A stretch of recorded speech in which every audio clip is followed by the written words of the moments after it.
Mari kita kembali ke Injil Yohanes. Sekarang pasal 20 ayat 30 dan 31. Ya, ringkasan, begitu banyak yang dapat Yohanes catat, tetapi ia membatasi dirinya dan hanya mencatat apa yang menolong para pembacanya. Nah, di dalam bagian ini kita membahas tujuan dari Injil yang keempat, Injil Yohanes. Ada penafsir yang berkata bahwa ini ayat 30 dan 31 adalah penutup atau kesimpulan, dan setelah itu mereka menyebut pasal 21 sebagai epilog. Ya, saya anggap itu agak aneh, cari kata lain untuk penutup kedua seperti itu, epilog. Mungkin lebih baik hanya berkata bahwa Rasul Yohanes ingin menyatakan tujuan dari Injil Yohanes pas di sini, pas setelah kata-kata Tuhan Yesus kepada Thomas. Kemudian Rasul Yohanes mau meneruskan dengan peristiwa-peristiwa yang terjadi yang tercatat di dalam pasal 21. Pasal 20 ayat 30. Maka dari satu segi, Yesus juga membuat banyak tanda-tanda lain di depan murid-muridnya yang tidak tercatat dalam kitab ini.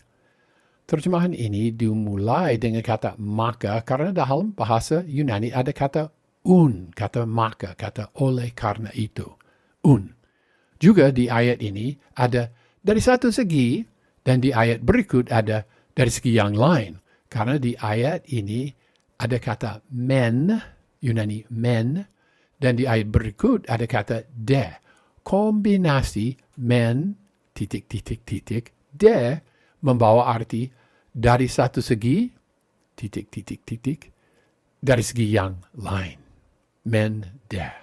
Mungkin jalur pikiran antara akhir ayat 29 sampai dengan ayat 31 dapat diceritakan seperti ini. Indahlah bagi mereka yang tidak melihat dia atau melihat tanda jika mereka percaya kepadanya. Oleh karena itu, walaupun aku, Yohanes, aku dapat mencatat banyak tanda yang lain yang ia lakukan, tetapi tanda-tanda yang telah kucatat mempunyai dua tujuan. Satu, supaya kamu yang membaca ini, yang belum percaya, akan percaya. Dan dua, supaya pembaca yang sudah percaya dapat mengikuti dia dengan lebih erat dan sungguh mengalami hidup yang berkelimpahan. Dengan kata lain, kata maka di ayat ini, ayat 30, mengkaitkan dengan erat ayat 29 dan ayat 31. Oleh karena kebahagiaan mereka yang tidak melihat tanda-tanda dari kitab ini ditulis. Tanda-tanda ini ditulis sebagai kesaksian untuk mendorong orang yang tidak percaya supaya percaya. Dan ayat yang berikut menceritakan tanda yang memang ditulis di dalam Injil Yohanes. Ayat 30, menceritakan tanda-tanda yang tidak ditulis. Ayat 31 menceritakan nanti ayat yang memang ditulis dalam Injil Yohanes. Dan kita senang bahwa nanti Yohanes akan menceritakan lebih lanjut mengenai tanda-tanda yang lain, yang banyak, yang tidak ditulis pada ayat yang terakhir di Injil Yohanes. Yohanes mencatat bahwa tanda-tanda ini dilakukan oleh Yesus di depan murid-muridnya, dan dengan demikian dia menegaskan konsep saksi mata. Saksi mata. Pasal 20 ayat 31. Tetapi dari segi yang lain, ingat men, de, ini de-nya, men, de, ini de. Tetapi dari segi yang lain, tanda-tanda ini dicatat supaya kamu percaya bahwa Yesuslah Kristus, Anak Allah, dan supaya dengan percaya kamu memperoleh hidup dalam namanya. Di dalam terjemahan ini, kata tanda-tanda ditambah untuk membentuk kalimat bahasa Indonesia yang lebih jelas. Di dalam Yunani hanya ada kata ganti orang. Ya, saya terjemahkan tanda-tanda di situ. Dan memang dalam terjemahan ini ada kata Kristus bukan Mesias seperti TB. Karena dalam bahasa asli ada kata Kristos bukan kata Mesias. Dengan tepat, Michaels berkata bahwa mungkin tanda-tanda yang dicatat adalah seri 7 keajaiban. Beberapa dari keajaiban itu disebut secara tersurat sebagai tanda-tanda, yaitu bagian pertama dari Injil Yohanes. Tanda-tanda yang diceritakan oleh Yohanes terdapat di dalam pasal 2-12, tetapi kebangkitan Tuhan Yesus harus dianggap tanda yang utama. Pada saat kita melihat kata supaya kamu percaya, kita harus sadar bahwa hanya 2 kali di dalam Injil Yohanes, di sini dan pasal 19 ayat 35, Yohanes berkata langsung kepada para pembaca. Dan lihat kesamaan perkataan pasal 19 ayat 35. Ia mengatakan kebenaran supaya kamu percaya. Ungkapan ini supaya kamu percaya di pasal 19 ayat 35 hampir sama dengan kata-kata di sini. Dan kata-kata ini sungguh menonjol waktu dibaca. Seolah-olah Yohanes berkata, dengarlah, aku berbicara kepada kamu. Tidak sulit melihat bahwa Injil Yohanes mempunyai pesan penginjilan bagi mereka yang tidak percaya pada Tuhan Yesus Kristus. Dan Carson dan juga Beasley Murray setuju. Jika pasal 2-12 dibaca ulang, tujuan penginjilan sangat nyata. Ini tidak berarti bahwa penginjilan adalah tujuan satu-satunya di Injil Yohanes.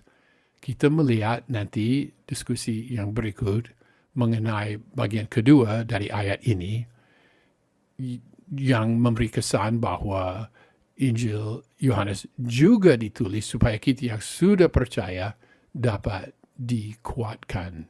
Iman kita dapat dikuatkan. Maka ungkapan supaya kamu percaya bahwa Yesuslah Kristus, Anak Allah, mendorong para pembaca yang belum percaya pada Tuhan Yesus Kristus supaya mereka percaya. Mereka didorong untuk percaya bukan saja bahwa Yesus adalah Kristus, tetapi juga bahwa ia adalah Anak Allah. Tetapi ungkapan yang berikut, supaya dengan percaya kamu memperoleh hidup dalam namanya, masih perlu ditafsirkan. Mungkin ini hanya pengulangan dari ungkapan yang sebelumnya, membahas lagi mengenai keselamatan. Jelas di dalam Injil Yohanes, kata hidup dapat merujuk pada keselamatan. Tetapi kata hidup juga dapat merujuk pada kehidupan yang penuh keakraban, persekutuan dengan Tuhan Yesus. Saya mengingat di sini, Yohanes pasal 10 ayat 10. Tuhan berkata, Aku datang supaya mereka mempunyai hidup dan mempunyainya dalam segala kelimpahan. Jadi mungkin ayat ini mirip, ayat 31 mirip pasal 10 ayat 10, membahas keselamatan dan juga membahas hubungan yang erat dengan Tuhan Yesus yang membawa kehidupan yang berkelimpahan. Jika demikian, ini seolah-olah Yohanes berkata, tetapi segala yang tercatat di sini ditulis supaya kamu yang belum percaya akan percaya pada Yesus. Dan supaya kamu yang telah percaya dapat mengalami hidup yang berkelimpahan dalam persekutuan erat dengan Dia. Jadi dengan ayat ini timbul beberapa pertanyaan. Mengapa Yohanes menulis Injil ini? Dan mengapa dia mencatat peristiwa-peristiwa yang ia catat? Dan juga mengapa dia mencatat detail-detail, perincian-perincian yang dia catat. Untuk ketiga pertanyaan itu ada dua jawaban. Ketiga pertanyaan itu dapat dijawab, ya pertama, supaya orang yang belum percaya akan percaya. Dan kedua, ketiga pertanyaan ini juga semuanya dapat dijawab dengan jawaban supaya orang percaya akan meneguhkan iman mereka dan dengan demikian sungguh mengalami hidup yang berkelimpahan. Pengertian ini dengan dua tujuan bagi Injil Yohanes, pengertian ini didukung dari apa yang telah kita baca dalam Injil Yohanes. Kita membaca, kita sudah melihat bahwa Injil Yohanes pasal 2 sampai pasal 12 semuanya itu mengenai penginjilan. Ada beberapa catatan mengenai kehidupan pengikut Yesus, orang percaya, tapi itu penginjilan. Kemudian mulai pasal 13 ayat 33 sampai dengan akhir pasal 17, Tuhan Yesus tidak menginjili lagi, tetapi berbicara dengan rasul-rasul. Ya, orang percaya, mendidik mereka bagaimana mereka dapat hidup sebagai orang yang sudah percaya. Dengan memakai kata dari pasal 20 ayat 31, kita dapat berkata dia mendidik mereka bagaimana mereka dapat mengalami hidup yang berkelimpahan. Kalau mengingat Yohanes pasal 10 ayat 10, mengalami hidup yang berkelimpahan di dalam namanya.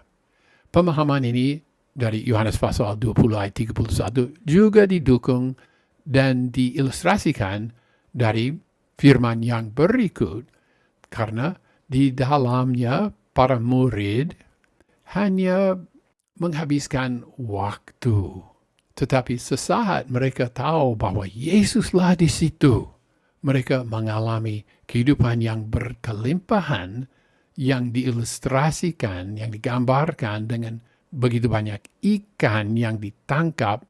Lihat pasal 21 ayat 4-13. Dengan demikian, pasal 21 ayat 1-13 menjadi apa yang disebut sebagai perumpamaan yang diperankan, menampilkan atau mengilustrasikan pokok bahasan.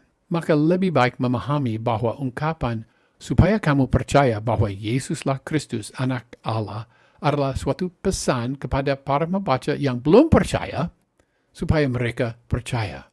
Dan ungkapan supaya dengan percaya kamu memperoleh hidup dalam namanya adalah suatu pesan kepada para pembaca yang sudah percaya supaya kita dapat mengalami hidup yang berkelimpahan di dalam Dia.